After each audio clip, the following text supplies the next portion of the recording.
Welcome back to my YouTube channel. Make sure to like and subscribe to the channel for more interesting stories like these. Now, let's get into today's story video. My 22 male fiancé, 21 female, caught up with a friend and questioned our engagement. Despite the fact that my fiancé did not physically cheat on me, she became emotionally involved with someone she used to like. At the end of November, I realized she was sending him photographs of her work clothing, pictures of what we were doing, such as carving pumpkins for Halloween, and contacting him constantly during her working day, most of which were about inconsequential topics. Her wish to watch a Netflix show one night was afterwards referenced by him in their conversation the following morning. When he sent the final message, he admitted that he had affections for my fiancé and said that the ball is now in your court. Somewhere along the process, my fiancé remarked something like, "Oh my goodness. That's a lot to take in at once. I need to figure out what I'm doing here. But we shouldn't communicate until I figure it out." She then took a snapshot of the chat and sent it to one of her closest friends. "Wait a minute, what are you going to do?" someone said. This isn't the first time she's sent him a text message. Last year, she was also catch up with him in terms of time. The woman said she loved him, but she was with me at the time and felt her feelings were wrong. I became acquainted with the writings. She turned off the notifications for his iMessage and Facebook interactions. I confronted her and assaulted her. She said that she was aware that she was doing something that would injure me, but she went ahead and did it anyway. I requested a return phone call and returned home to spend a week with my family.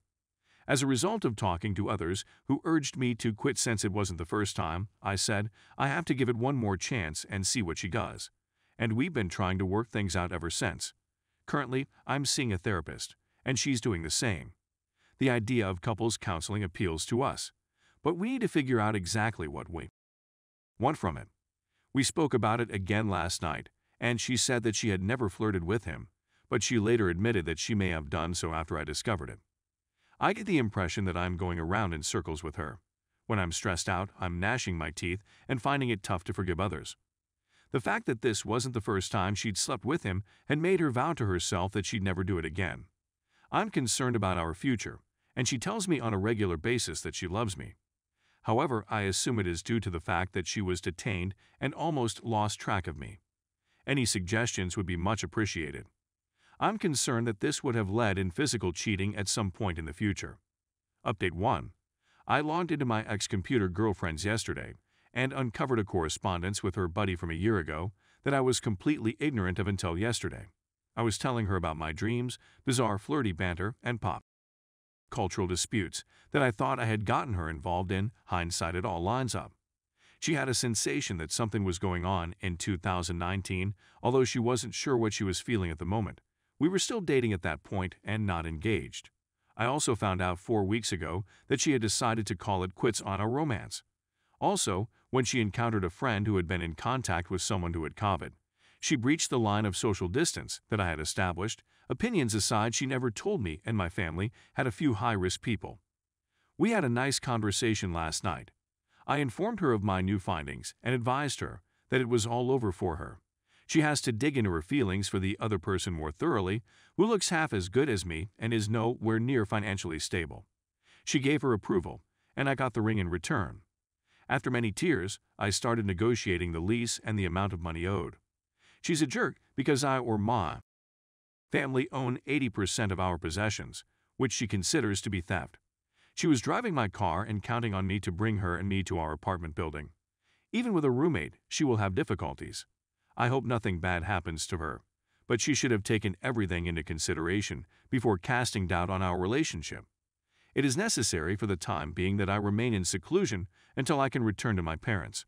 It's a bizarre state of limbo. Although it is unpleasant, I can see the light at the end of the tunnel. The wonderful memories make me sad, but I know that if this didn't happen, she would express her feelings to other people if we did end up getting married. The good news is that I have a lovely supervisor who has encouraged me to take the next few days off. I also have amazing friends who have been supporting me during this difficult time.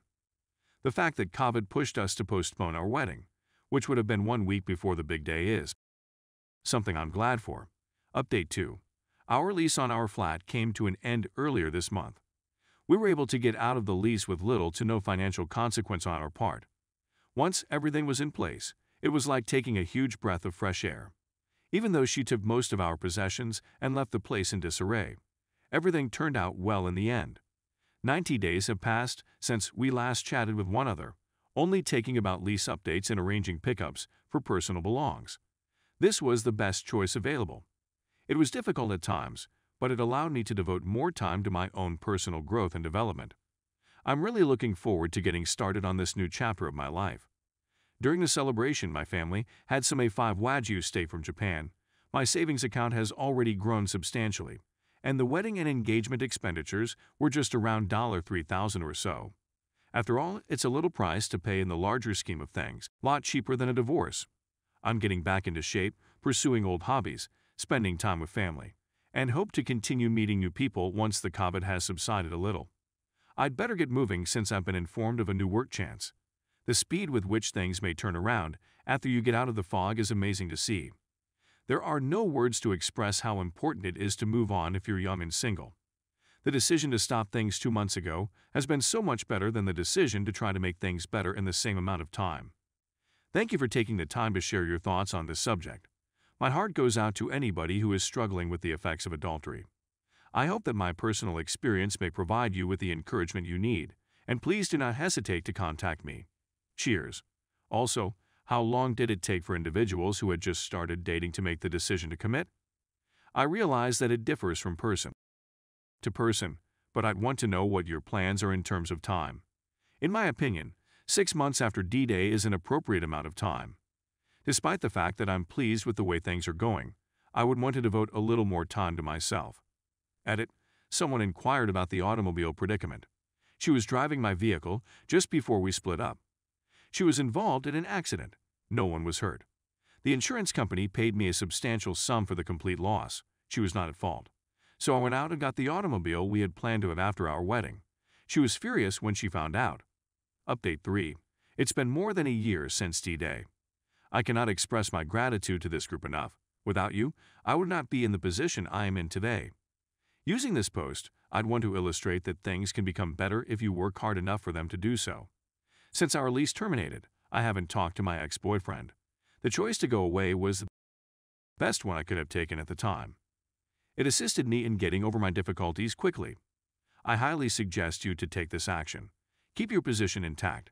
If you're being trodden on, you need to have a strong backbone. I ultimately succeeded, and it was a fantastic feeling. After a breakup, don't be afraid to take chances. Within 3 months, I was offered a new position that I would not have accepted if I had remained in my former relationship with my boyfriend.